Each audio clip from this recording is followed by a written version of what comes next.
Bonjour, j'espère que vous allez très bien par la grâce du Seigneur. C'est votre sœur Liviane. Et ce matin, je voudrais vous partager de quelque chose en fait.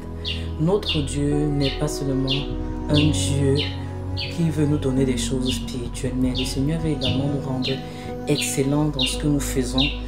Pourquoi? Parce que des personnes qui sont excellentes sont plus utiles dans le royaume du Seigneur.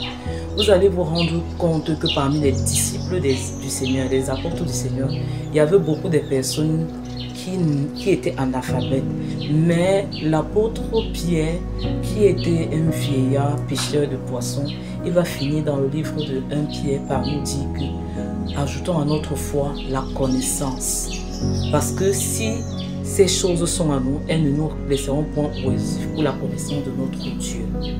Lorsqu'on lit le livre de Genèse 1, on va se rendre compte que lors de la création, Dieu part du bon à très bon. C'est-à-dire, il évolue dans la perfection de ce qu'il est en train de faire. Et Dieu veut également que nous soyons excellents du point de vue professionnel, du point de vue social. Pourquoi? C'est l'apôtre, c'est le médecin Luc, disciple du Seigneur, qui a écrit l'évangile de Luc et qui a écrit le livre des Actes et des Apôtres. Parce qu'il était un homme qui a fréquenté. Alors ne néglige pas tes études au nom de l'onction. Parce que l'onction véritable selon la parole de Dieu, c'est la connaissance. 1 Jean 2, 27 nous dit, l'onction nous donne la connaissance. Rendre compte également que de tous les apôtres du Seigneur, l'unique qui a écrit la majeure partie des épîtres du Nouveau Testament, c'est l'apôtre Paul, l'ex-Saul qui persécutait les chrétiens. Et pourquoi c'est lui qui a écrit la majeure partie des épîtres? C'est parce que l'apôtre Paul était un homme instruit. Il y a des personnes que l'onction de Pierre, qui ne connaît pas forcément beaucoup de choses sur le plan intellectuel, ne peut pas toucher, mais c'est l'onction de Paul. La preuve en est que pour pouvoir prêcher l'évangile à Agrippa, il fallait que ce soit un Paul, mais pas un apôtre Pierre. Ça veut dire que la manière dont Dieu va t'élever dépend aussi de ton intellect, de tes capacités intellectuelles. Et l'apôtre Paul va dire quelque chose de fort, qu'il a été assis au pied de Gamaliel pendant des années pour apprendre la loi. Donc il était le mieux placé pour pouvoir écrire des épîtres. Pourquoi? Parce que c'était le temps de la grâce. Et tu ne peux pas nous parler de manière claire de la grâce si tu ne maîtrises même pas d'abord la loi entre tes mains. Et c'est celui-là que le Seigneur a choisi pour pouvoir porter l'évangile dans d'autres nations. Ça veut dire que ne sois pas seulement spirituel, bonifie-toi, cherche de la connaissance. Parce que c'est important pour toi. Ne sois pas seulement spirituel. Fais des recherches, évolue. La Bible nous parle de Daniel comme celui qui était dans Babylone, avait au moins de l'esprit supérieur qu'il possédait, était très intelligent, il connaissait la science, il connaissait les lettres, il était instruit plus que la majeure partie de tous les satrapes babyloniens. Et c'est lui qui a été élevé au rang de gouverneur. Nous voulons que le Seigneur nous élève dans des sphères de la société, mais est-ce que nous sommes des personnes instruites? Est-ce que nous avons la connaissance? Est-ce que nous avons l'instruction qui va nous donner de tenir à ce niveau-là? Est-ce que nous en avons? Vous savez, ce que j'ai appris du Seigneur, c'est que le Seigneur, il est aussi un Dieu qui prend les noms. La preuve en est qu'il a un livre de vie où il inscrit nos noms.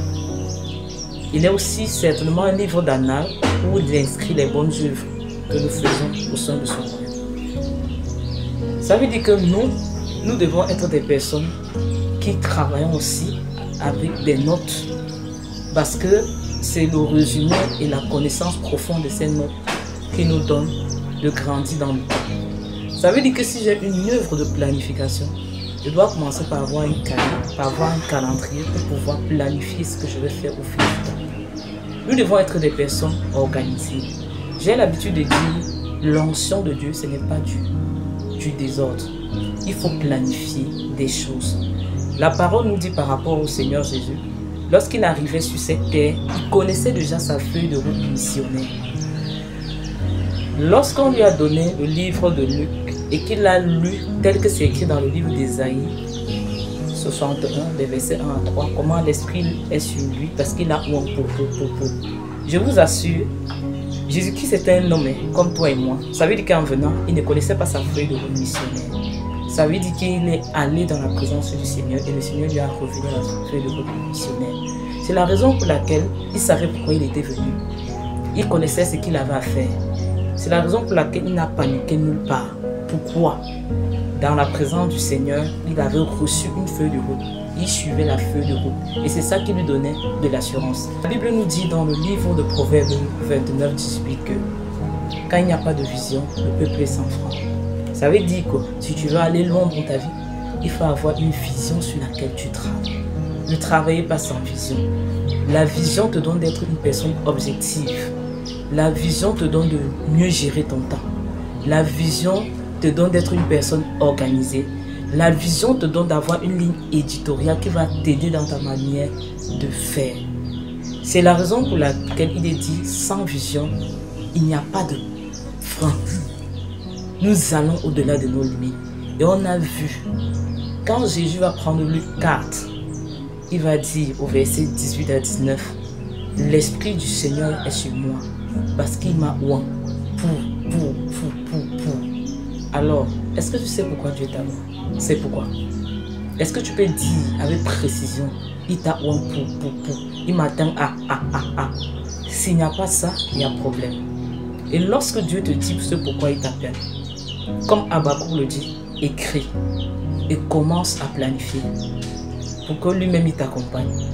La Bible nous dit dans le livre de Proverbes 16 au verset 3 que recommande tes œuvres à l'Éternel et tes projets réussiront.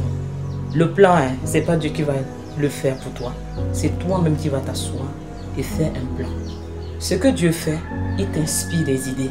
Mais ce n'est pas lui qui va venir mettre ses idées par écrit pour toi. C'est à toi. C'est la raison pour laquelle il t'a donné une intelligence, il t'a donné un cerveau. Donc, c'est toi de cela pour faire ressortir ce qu'il a déposé en toi. Et pour pouvoir travailler de manière à ce que le royaume de Dieu avance. Et pour pouvoir travailler par rapport à ta propre vie. Je vais t'exhorter ce matin à rechercher l'excellence dans tes œuvres. L'apôtre Paul nous dit dans le livre 2 Corinthiens, je ne sais plus quel chapitre précisément, mais l'apôtre Paul nous dit, examinez-vous vous-même pour voir si vous êtes dans la foi. Lorsque l'apôtre Paul nous demande de nous examiner, il est en train de dire, faisons une introspection par rapport à notre vie même, pour voir si nous sommes en train d'accomplir notre feuille de route missionnaire sur terre, pour voir si nous sommes où le Seigneur nous attend. Parce qu'il dit, examinez-vous pour voir si vous êtes toujours dans la foi. C'est quoi la foi? La foi vient de ce qu'on entend, et ce qu'on entend vient de la parole de Dieu. La foi est une ferme assurance des choses qu'on espère, et une démonstration de celles qu'on ne voit pas. C'est pour dire que est-ce que notre vie est toujours en adéquation avec les Écritures? Alors, il faut rechercher l'excellence sur le plan intellectuel, mais également sur le plan spirituel. Et je vais te rassurer qu'il y a certains enseignements spirituels que tu ne pourras jamais comprendre si tu n'es pas intelligent. Jésus a plusieurs aspects. J'espère que nous le connaissons tous. Il est le lion, il est l'agneau, il est l'aigle, il est le veau, il est l'homme, il est le serpent des reins. Ça veut dire que si tu n'as pas fait un peu de zoologie à l'école, tu ne comprendras pas de quoi il est question. Jésus, il est également le lit de Saron. C'est-à-dire que tu n'as pas fait un peu de botanique à l'école, tu ne vas pas comprendre de quoi il est question. Jésus est le charpentier. Ça veut dire que si tu ne connais pas c'est quoi un charpentier, tu ne vas pas connaître. Vous voyez un peu? Donc, à un certain moment de ma vie, il y a des visions, des pensées que le Seigneur me donnait à propos des personnes. Et pour pouvoir comprendre cela, le Seigneur me demandait d'aller faire des recherches sur la nature de certains animaux sur le net. Le Seigneur me donnait des paroles prophétiques à des personnes. Mais dans ma tête, j'étais comme calé. Parce que je savais en fait que dans le livre de Somme, le Seigneur, la Bible dit qu'il nous donne la force du buffle. Et je voyais comme dans une vision, l'image du Seigneur me parlait du taureau. Mais je voulais dire au Seigneur que non, ce n'est pas le taureau, c'est plutôt le buffle, selon le livre de Somme. Mais le Seigneur m'a dit, pourquoi tu t'obstines à faire de cette manière? Va sur l'internet, cherche à connaître le taureau, ses caractéristiques. Tu comprendras pourquoi je suis en train de dire que cette personne, je la vois comme cela. Et je vous assure, quand je suis allé lire, c'était vraiment ce que j'observais du caractère de cette personne. Et c'était un message prophétique que j'étais appelé à lui donner. Vous voyez, ça veut dire qu'il y aura des révélations que le Seigneur va te donner pour une meilleure compréhension. Il va te dire d'aller faire des recherches. C'est la raison pour laquelle Luc, le médecin, il n'a pas marché physiquement avec Jésus comme tous les autres apôtres. Mais c'est lui qui a écrit l'évangile de Luc, c'est lui qui a écrit le livre des Actes des apôtres. Il va nous dire dans le livre de l'évangile de Luc quelque chose de fort au chapitre 1.